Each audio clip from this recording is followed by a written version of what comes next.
اب دیکھتے ہیں کہ مسلمان کیا کریں گے. کچھ بھی نہیں ہوا.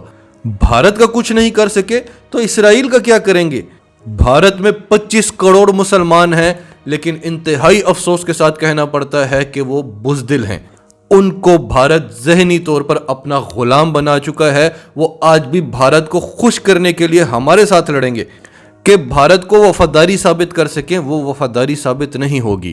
اگر ان 25 کروڑ مسلمانوں کی جگہ 1 کروڑ فلسطینی مسلمان وہاں پر ہوتے تو ان کا تختہ الٹ دیتے. اینی ویز اسرائیلی کورٹ نے بھی اسی طرح کا ایک فیصلہ دے دیا کہ شیخ جرح کا جو علاقہ ہے وہاں سے مسلمان فیملیز کو باہر نکالو اور وہ پورا کا پورا علاقہ یہودیوں کو دے دو. وہاں سے مسلمانوں کو گھسیٹ کر باہر نکالا گیا اور یہودی ان کے گھروں پر قبضہ کرتے رہے جو عام شہری تھے، جو عام یہودی تھے. مفت کا مال تھا، لاٹری نکل آئی تھی، کوئی نہیں بولا. پھر یہ مسجد اقصی میں گھس گئے، وہاں پر نمازیوں کے ساتھ بدسلوکی کی، اور دوسرے دن پھر مسجد اقصی میں ایک درخت کو آگ لگا کر انہوں نے چیک کیا. اب مسجد اقصی تو ہمارا قبلہ اول ہے. انہوں نے حد پار کر دی اور عام فلسطینیوں کو مارتے رہے، ان کی بلڈنگیں، ان کے گھر گراتے رہے اور ظلم کی انتہا کر دی. مسلمان کو جگانا بہت مشکل ہو گیا ہے، لیکن جب وہ جاگ جاتا ہے تو پھر یہ جانتے ہیں کہ اب ہمارا کیا ہوگا. تو مسلمان جاگ گیا تھا پھر. اور طریقہ یہ نہیں ہوتا کہ پاکستان ایک دم سے چڑھاوا کر دے، فلسطین پر اسرائیل پر حملہ کر دے. عمران خان نے کنگ فیصل کو موقع دیا، ان کو کہا کہ آپ کے پاس موقع ہے، اپنا کردار ادا کر لیں. انہوں نے ایمرجنسی میٹنگ بلا لی OIC کی، اور پاکستان اور ترکی نے دیکھ لیا کہ یہاں تو کچھ نہیں ہونا، یہ سارا ڈرامہ ہے. اور اسی رات اینٹنی بلنکن کی کال آئی شاہ محمود قریشی کو اور دباؤ ڈالنے کی کوشش کی گئی اور دباؤ مسترد کر دیا گیا اور اتنا پریشر ڈالا گیا کہ UN کو ایمرجنسی میٹنگ بلانی پڑی. اور اس سے پہلے چین اور روس کو پاکستان اور ترکی نے اس گیم میں انوالو کر لیا، کیونکہ بلاک بننے کی باتیں تو آلریڈی ہو رہی ہیں. چین اور روس کو امریکہ اور اسرائیل کی ساری پلاننگ کا پتہ ہے، اور وہ یہ بھی کہتے ہیں کہ ہم نے یہ پلاننگ کامیاب بھی نہیں ہونے دینی. تو پاکستان نے چین کو اور ترکی نے روس کو کہا کہ پھر یہی تو موقع ہے، آپ اپنا وجود دکھائیں، آپ بتائیں کہ آپ سپر پاور ہیں، آپ امریکہ کو ایکسپوز کریں، اسرائیل کو ایکسپوز کریں، آئیں میدان میں اور اپنا کردار نبھائیں. روس کی طرف سے شدید پریشر رہا اور پچھلے 2 دنوں سے باقاعدہ دھمکیاں آ رہی تھیں کہ روس جنگ میں انوالو ہونے والا ہے. اور برطانیہ نے تو صاف کہہ دیا تھا کہ روس نے پوری تیاری کر لی ہے. چین نے بہت زبردست رول پلے کیا، اور آگے آپ کو چل کے بتاتے ہیں کہ اب چین اسرائیل میں گھسنے والا ہے.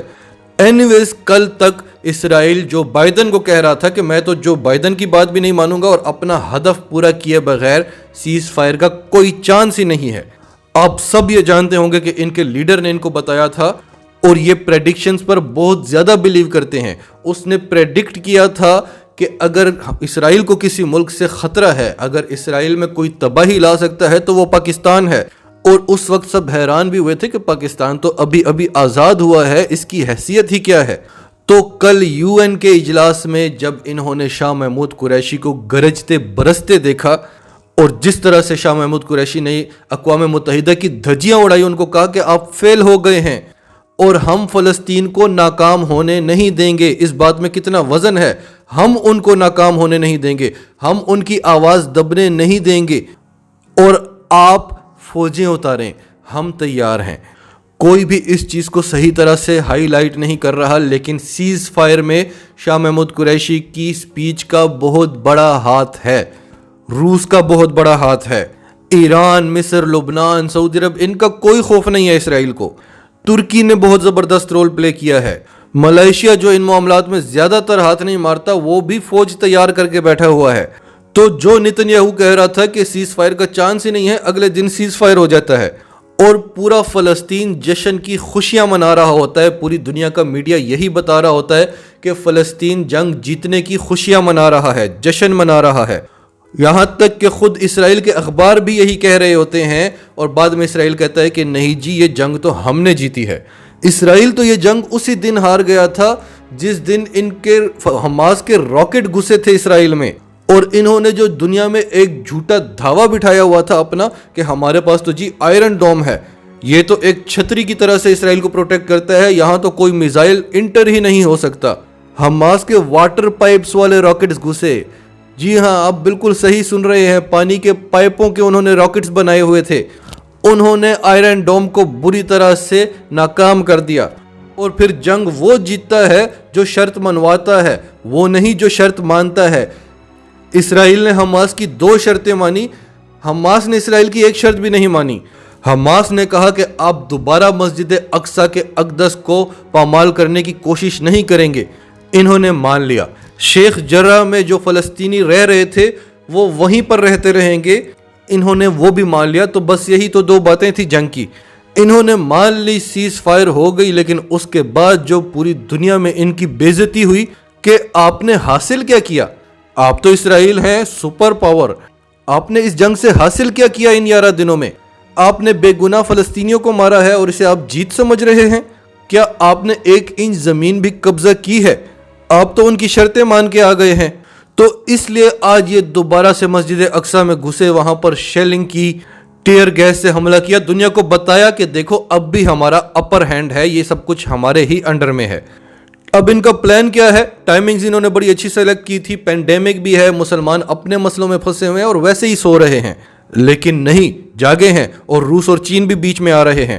تو اب نیکسٹ پلان یہ ہے کہ ان سب کو جو بیچ میں آیا ہے اس کو انگیج کرنا ہے، پاکستان کو، ترکی کو، چین کو اور روس کو خاص طور پر انگیج کرنا ہے، پھر نیکسٹ سٹیپ اٹھانا ہے، کیونکہ 3rd ٹیمپل تو بنانا ہے، تبھی تو مسیحا نے آنا ہے۔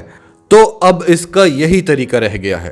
تو امید ہے آپ کو ساری گیم سمجھ آ گئی ہوگی، اور یہ سب آبویس ہے، یہ فیکٹس ہیں۔